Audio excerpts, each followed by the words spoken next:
Hey everyone, welcome back to another episode of Blaine and Katey's Weekly Update.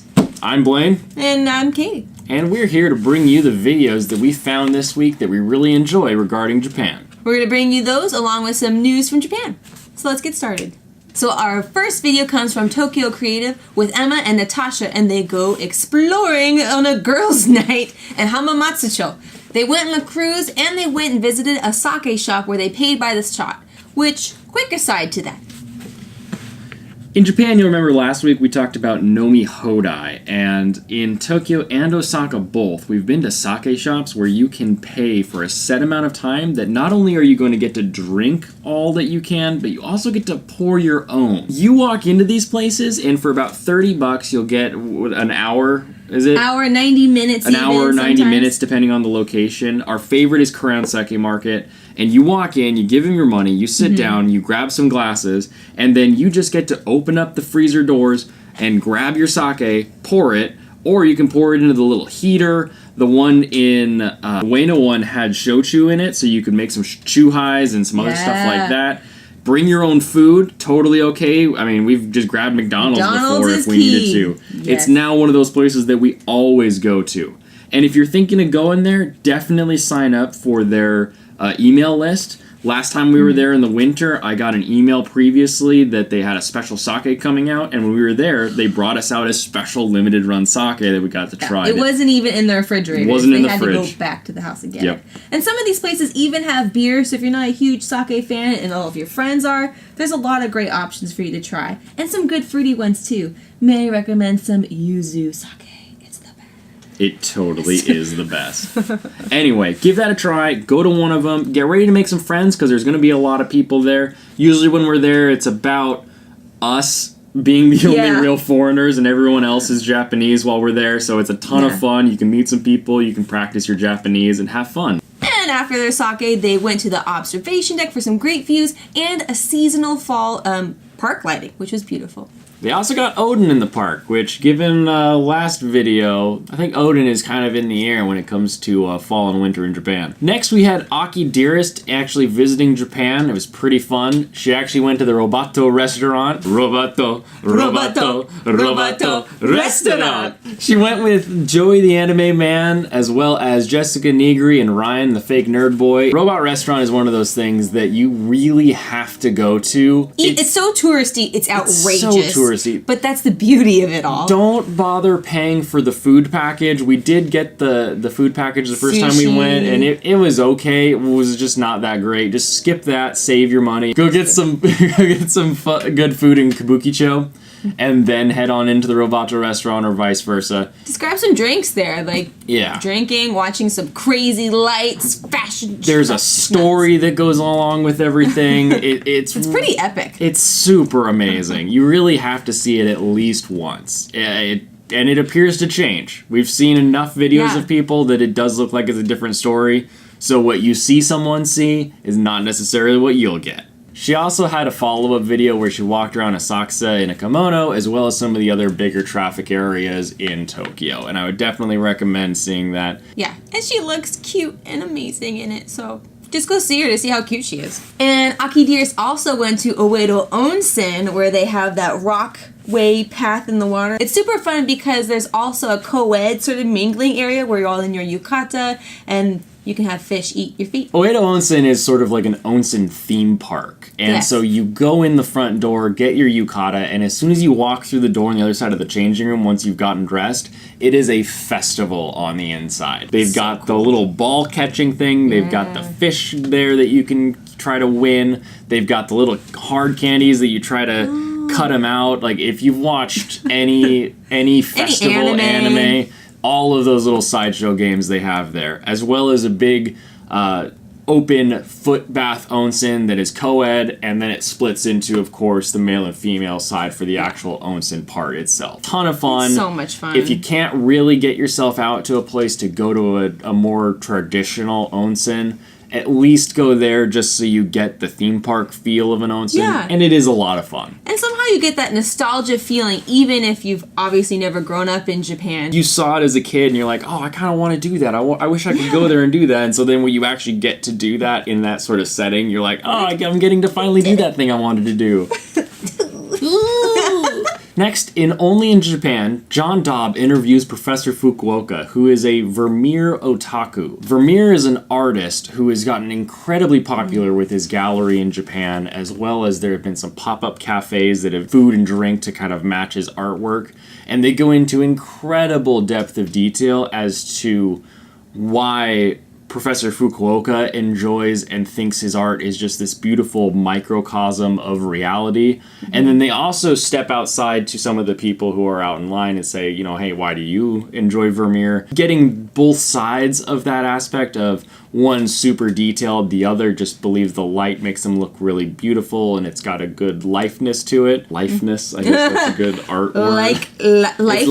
Lifelike. They kind of show how different people in such a small area can still have vastly different opinions about the same thing while still enjoying the same thing. It's really unique, really a good watch. I would check it out. Tokyo Lens shows us why it's important to explore the back streets of Japan. He brings us to a small local sento, a tiny little senbei shop, and all these old, just intricate little pieces of Tokyo that are so beautiful. And he asked a really good question. Do you prefer the back streets of Japan, or do you just enjoy the touristy spots of Japan? It's a really good question. I think there's definitely a balance that goes into it all. So you guys should go to his channel, let him know what you prefer, and neither way is a good or bad answer, really. Yeah, it definitely takes a balance. Like, you need to go to see the touristy things. Yeah. And I think you should also, when you plan for that, plan for an hour or 2 hours of just getting lost on some side streets before you make it to your touristy destination. Yeah, and maybe if something catches your eye while you're headed to your next big touristy destination, if you have time, like, go jump on it. You might not even know what it's called when you go see it, but you'll be glad that you found this little tiny special moment from your trip that you got to enjoy that you might not otherwise have done. So go explore already, dang it! Next, we have Japan Guide, who gave us an awesome 2-day winter trip in Sapporo, which we also did. So our video should be coming out in about 4 weeks' time or so. Look forward to that. It's just interesting how we can both make videos about the same city, but only a couple of the locations overlap. So if you're going to go on a trip this winter to Sapporo, go check them out. For burger lovers, this one may not be a Japan-specific video. However, at ComplexCon, Takashi Murakami brought his burger that he developed with Bar Zingaro. This thing has got bun, lettuce, tempura bits, burger, truffle, and the burger, of course, is Wagyu, so it's that true black cattle from Japan. Just amazing. Plus his designs everywhere, his cute little heart on the top.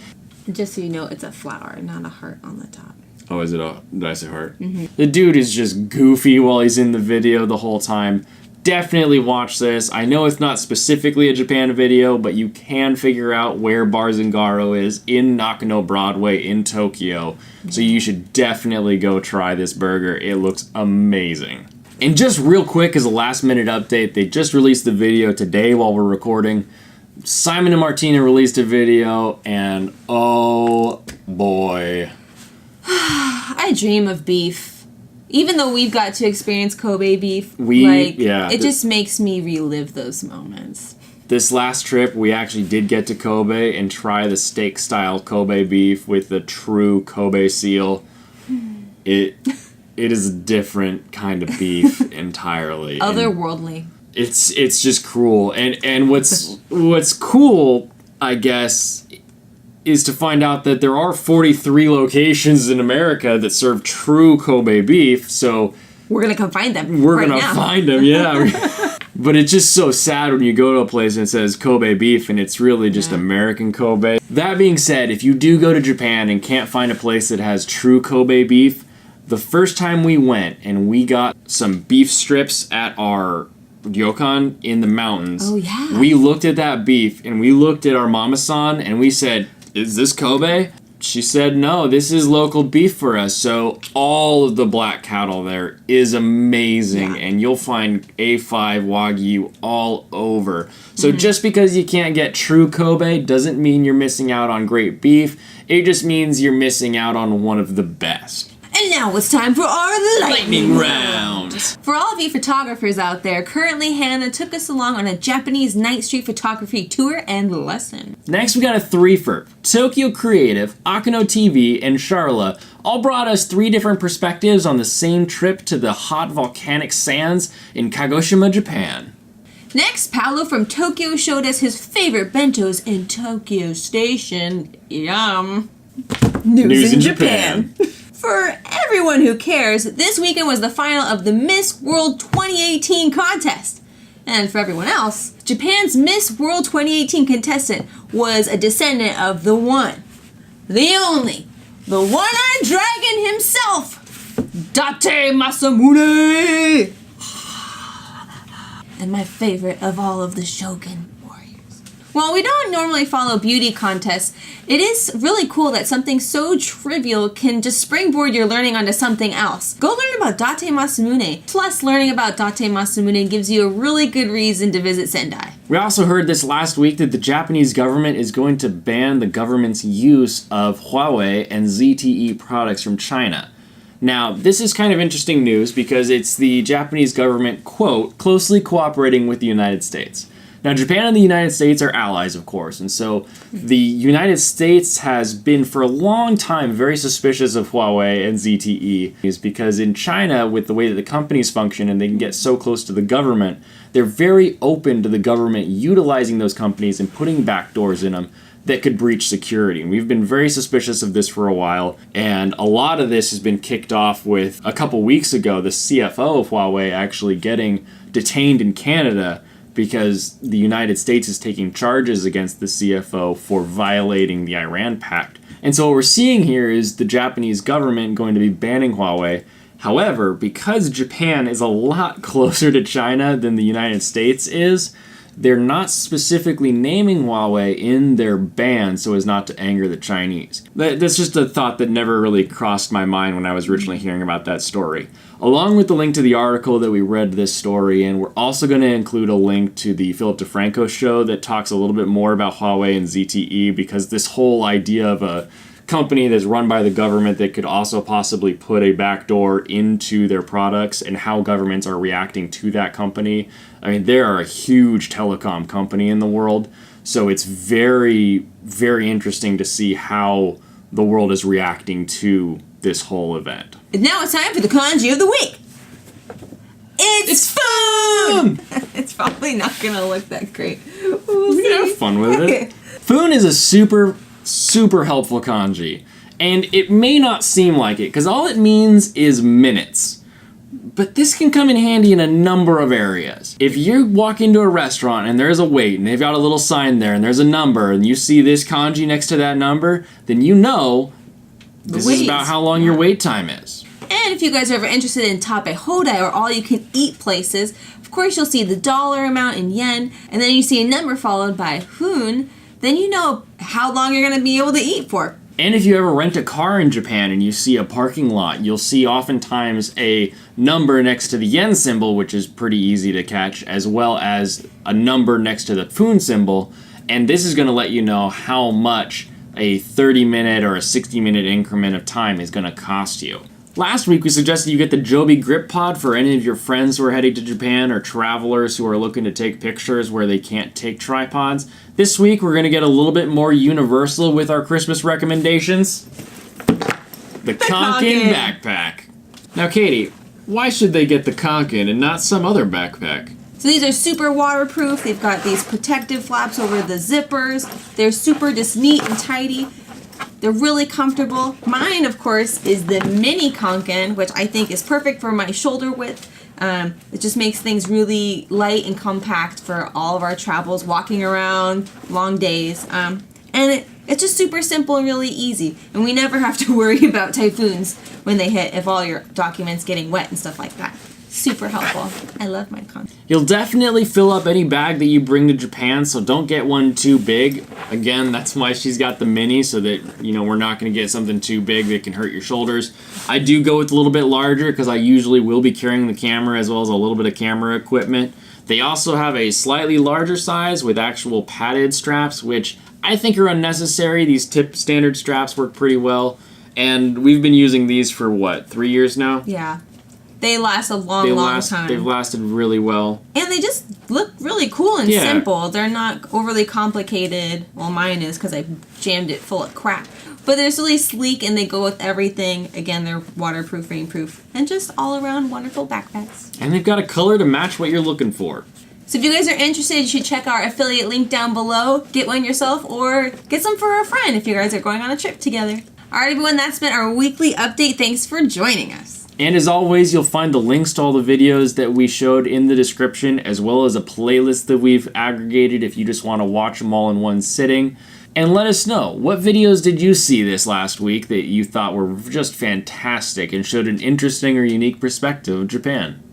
And until next week, see ya. Bye everyone.